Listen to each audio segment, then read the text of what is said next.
One and now done. The black and gold finishing up their third stint here in the mountains of West Virginia. Yeah, another Greenbrier stint in the books. Good evening, everybody. I'm Mike Neighbors, continuing CST's coverage of Saints Training Camp 2016. Well, after 3 weeks, 14 practices, lots of great weather, and only one rain delay, the Saints bidding their Greenbrier goodbyes this morning. But this practice a little different than the one where they left for New England a week ago. First things first, let's check out Keenan Lewis getting his reps in on the sidelines, trying to work his way back. For the first time this week, linebacker Stephon Anthony working his way back on the practice field. But if you ask Sean Payton about the work put in the past 3 weeks, well, here is his response. A great environment. You know, the weather was cooperative. We had one day where we were delayed 15 minutes, but we got a lot of good work done. We had a lot of competitive drills. That's going to continue, but I think the players handled it well too. You know, this facility is I think very conducive to, you know, getting your team ready to play. When you talk about this Greenbrier gathering, the only major glitch was the injury to first-round pick Shelton Rankins. Today, Sean Payton gave us an update where the news seems a little better than first expected. Upbeat, considering. I think, you know, the specific injury I won't get into, but, you know, he had on the other foot in high school, and it's a, you know, it's a fracture right down by the fibula, and, you know, the rehab and the process, surgery and all of that should be fairly smooth, and you know, we're fortunate that it wasn't more significant. While the injury to Shelton Rankins was the worst news we saw in the past 3 weeks here in West Virginia, the biggest surprise comes in rookie free agent wide receiver Tommy Lee Lewis. Now, Tommy Lee Lewis, a great story. Bill Parcells has a home in South Florida, became friends with Lewis's high school coach in Palm Beach Gardens. Liked him so much, he made a phone call to Sean Payton, and maybe the rest is now history. You never know who's watching you. You know, you always, when you go out perform your best, because you never know who's watching and who can help you later down the line. Sean Payton has received a lot of knowledge from his mentor Bill Parcells over the years, but the latest nugget wasn't advice. It came in the form of a 5'7", 168-pound receiver, Tommy Lee Lewis. Yeah, this year's version of Willie Snead has been everything Parcells promised Payton Tommy Lee would be. So the first thing he says is, look, you're going to hate his height. You know, and so, but he goes, this guy's got a little something to him, and, you know, he's just been around him enough to see that he's pretty tough. I'm definitely rooting for a guy like that, just because his heart, and like I said, once again, you know, guys say shorter guys can't play, but the guy's a monster, and he has so much heart, he plays big. Tommy Lee Lewis went undrafted mainly because of his size, but also due to injuries, which stalled a once promising career at Northern Illinois. If Parcells hadn't picked up a phone and recommended him to Payton, Lewis would have wound up in the CFL.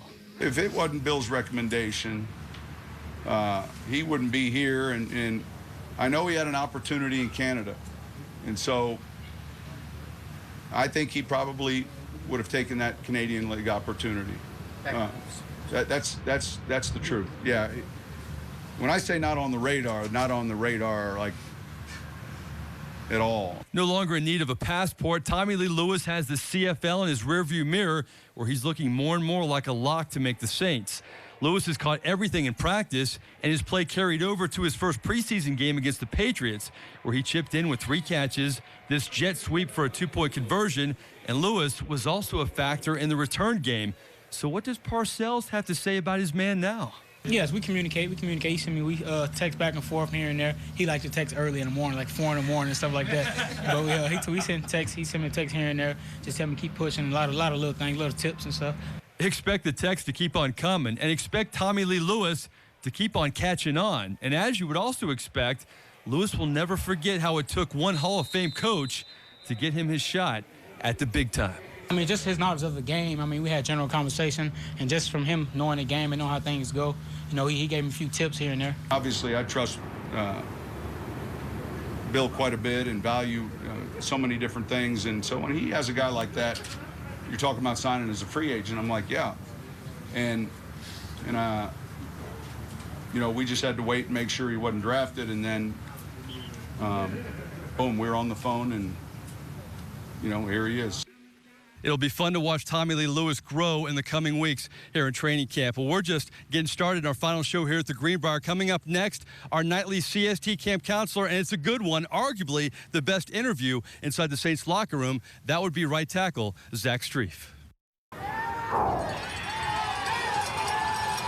Welcome back to CST's coverage of Saints Training Camp 2016. Time for our last camp counselor here at the Greenbrier, and maybe we saved our best for last. Joining me, a guy, we used to have a segment called Word on the Strief. He's Saints offensive lineman Zach Strief. Can you handle being a camp counselor for a few minutes there? I can do it. I appreciate you having me back. You always like the two-shot, though. I make you look 7'2" instead of well, your... you put me on a hill today, so it's a little bit better. That's right. That was intentional. Let's talk about your tenure at the Greenbrier, your third run here. How would you compare this, or can you compare it to the last two? Look, this place is fantastic. The people here, the staff, the facilities are first class. You have no excuse not to be doing everything you can to become better here. You know, there's a lot that gets said about, is it better to be in some scorching heat? Look, I think this team had a great camp. You know, we haven't been good enough the last 2 years. It has nothing to do with the Greenbrier. It has to do with us as players and executing and doing the right things. But look, we love it here, and these people really go above and beyond for us. Talk about the offensive line. Armstead missed a lot of time, but he's back. Andres Pete has been moved around a little bit. Lolito's look good in this camp. As a whole, I know camp's not over with yet, but how do you feel about the O-line? I think we've made a ton of improvements. You know, sometimes that's hard to quantify for a lineman. It's hard to see for you guys. You know, it's hard to pick a guy out and say he did good here on anything but one-on-one pass rush. And but guys have worked, and I think Coach Rochar has been demanding of us. We don't take any periods off. There's no like watch the punt drill. It's, you know, we're down there working, and that's good for us. You know, and I think we have the right group. We've got talent, and we've got young guys that are hungry and that are working to get better. And, you know, it'll be a matter of us coming together. And again, we've got some time, but I like where we're at right now, and I see this group being improved from last year. You never know what's going to happen in the game of football, but to be entering your 11th season in the NFL, how proud are you of that? And did you ever expect to be in the league this long? No, when I was a rookie, I was given it about 3 months, maybe 2. No, I'm very proud of being here still, of being with the Saints for this long, to have this type of relationship with an organization, the NFL, in this day and age is just super unusual. The connection with the fan base that I've gotten to have because I've been here for so long, it's been really, look, above and beyond any of my expectations, and I'll be very excited and happy to call New Orleans home when I'm done. In the huddle, no longer Marcus Colston, no longer Jari Evans. You have a lot of young whippersnappers in there. How is this offensive room going to be different than maybe in years past? Well, yeah, I mean, look, we're not replacing those guys, and those guys will always have a special place here. You know, in the organization, and certainly in each of their respective rooms, Josh's name comes up every day. Ja would do this, Ja, you know what I mean? It was like, and I'm sure it's the same way with the wide receivers. And so those guys, you know, their impact remains and will continue. We're not looking for anyone to replace either one of those guys. We just want guys to come in and be themselves. Final question I have, there's a lot to do out here. I mean, but let's face it, you're in training camp every day. You probably value your sleep. Can you give me your most exciting Greenbrier moment this year? I know you're a biker, too. Do you have time to do anything else? I'm certainly not biking while I'm here. First of all, it's way too hilly for me. You know, me and Mike Motti and Jarris Bird went to the skeet range on the last day off, and that was a blast. We had a good time and did a lot of shooting, and it was very cool, and that's nice and easy, and I had to stand in one place. It was not physically taxing. But, yeah, I mean, more than anything, you know, what's great is that you're kind of in a beautiful environment. You know, the facility's beautiful, the hotel's beautiful. Just being in that is kind of like a nice kind of calming, you know, you get a calming sense here. It's just quiet. You're kind of in nature and away from everything, and I think those days off, you're getting a lot out of it. You know, you're not kind of tied down to any responsibilities. You just kind of get to float and do your own thing, and we couldn't appreciate this place more. Well, I appreciate it. I know I could count on you as a quality camp counselor.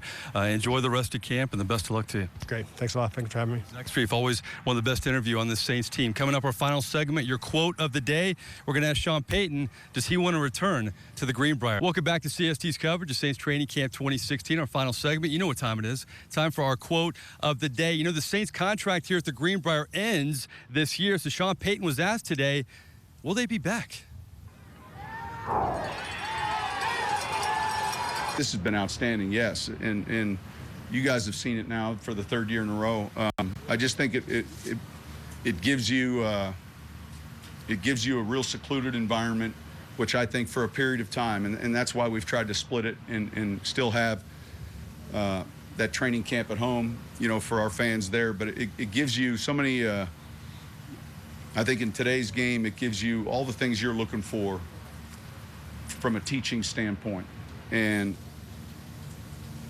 I think that, you know, I still look at camp as getting away and having a chance to, you know, put a key around a shoelace, and so I like that about it, yes. Stay tuned on that. Well, that wraps up our final show here at the Greenbrier, but we'll be around in Houston and in New Orleans. We'd like to thank our CST camp counselor, Zach Strief. I'm Mike Neighbors. We'll see you again in Houston on Thursday.